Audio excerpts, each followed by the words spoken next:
Hi everyone, welcome back to Business English Writing. All right, let's move on to contractions, abbreviations, and acronyms.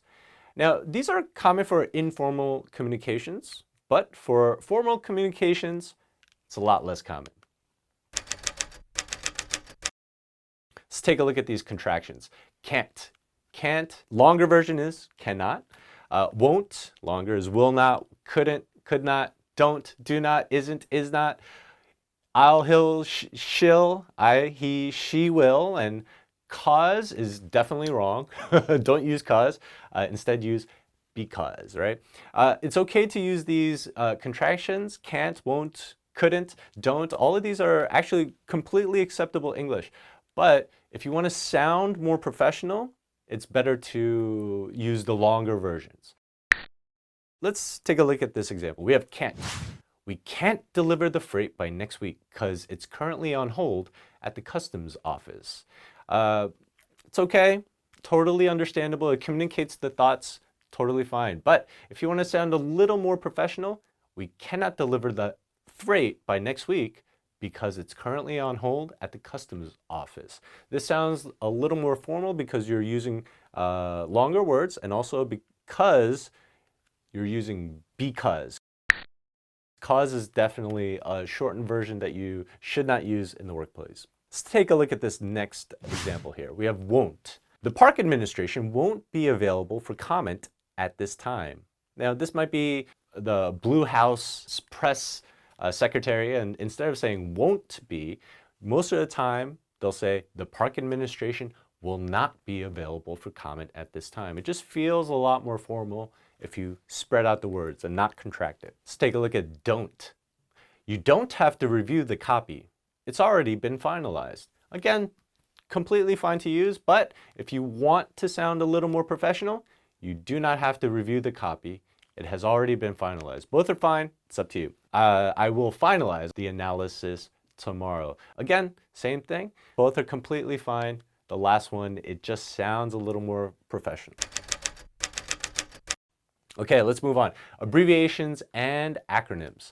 Now, the problem with abbreviations and acronyms are sometimes they're industry-specific abbreviations and acronyms. What that means is people in the marketing industry, they have their own set of abbreviations and acronyms, and people from the education industry, people from the tech sector, right? They all have their own specific language.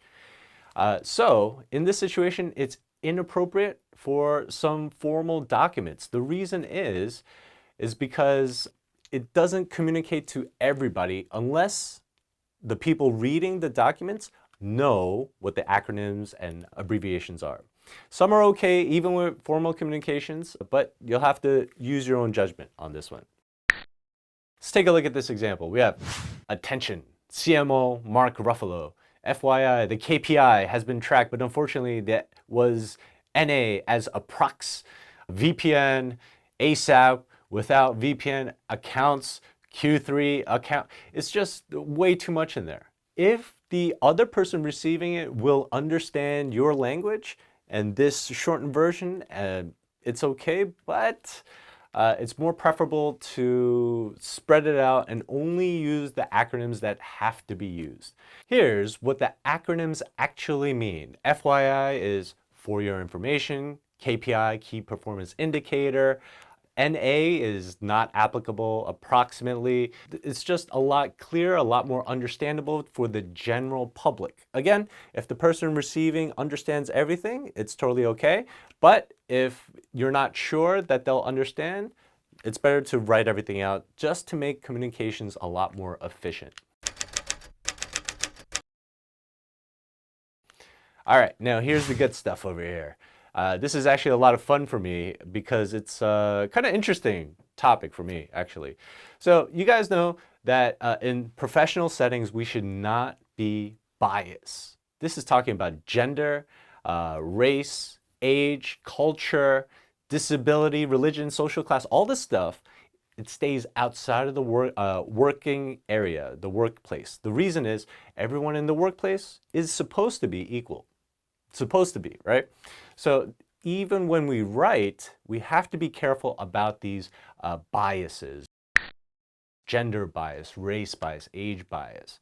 Okay, so the first thing we should go over are titles, titles for genders. Of course, you all know Mr. Mr. is for all men, and this is safe, totally safe. Mrs. over here, it used to be the most common way to address a married woman.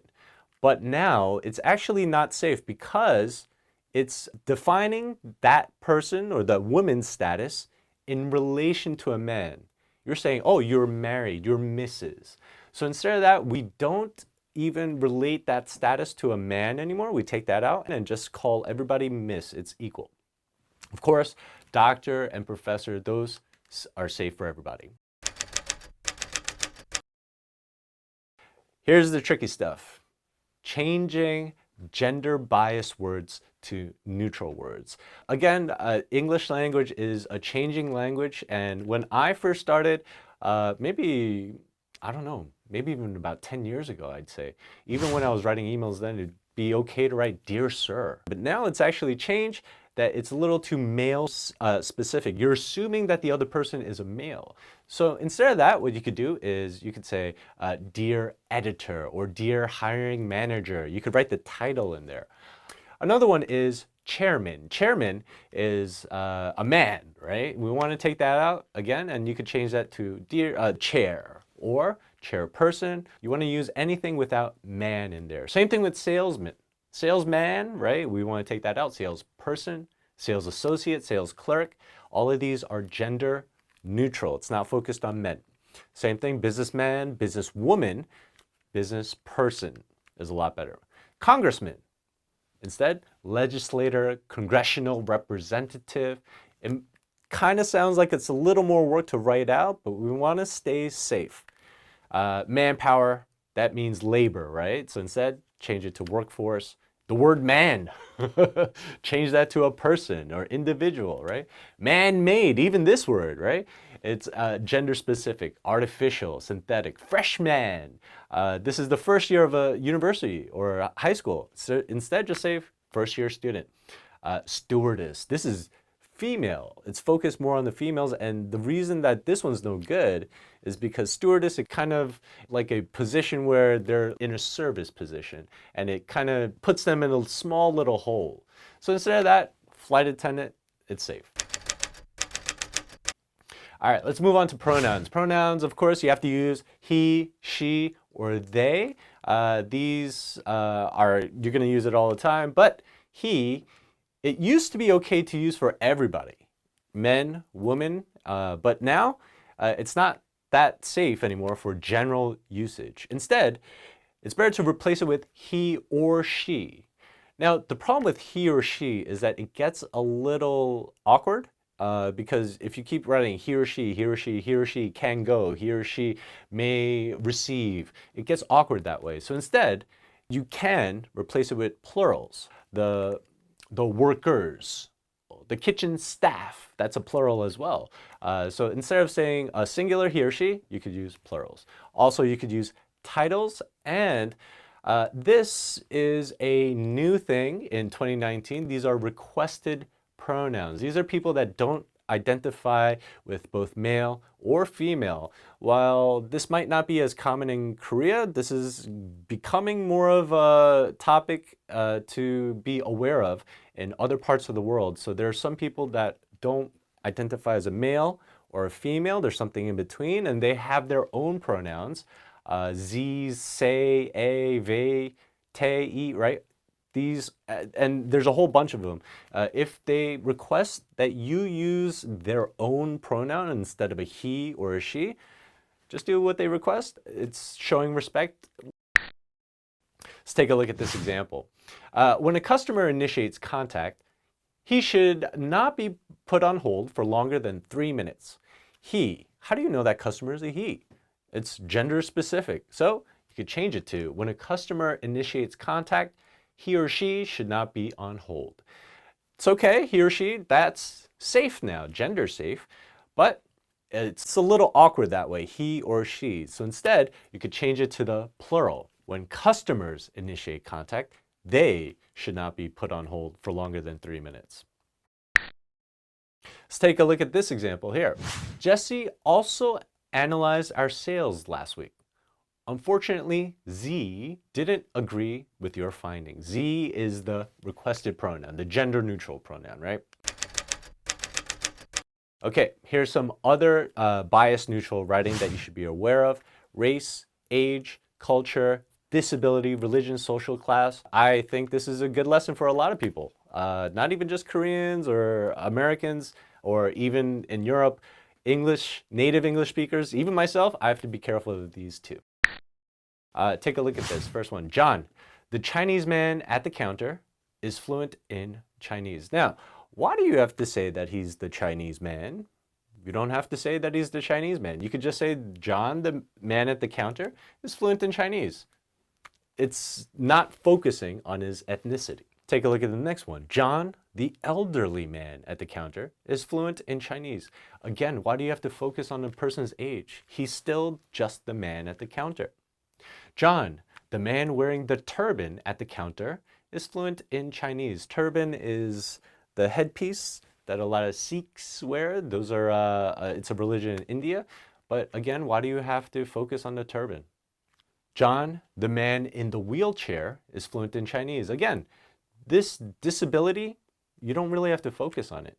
And you don't even have to say it specifically. John's disability doesn't interfere with his work. He is very capable. One more example. John is probably best for insight into the hip-hop community. He grew up in Bay Ridge. Why are you talking about where somebody grew up? That's probably, I don't know, a hip-hop community? Why do you have to bring that up? In that situation, you're saying that he is different than me or different from you. And in the workplace, you want to stay equal. Everyone, be careful of that. These are things that you got to practice, be careful of. Even myself, I still have to be careful of these too. So watch out when you're writing. All right, hope you had a good lesson.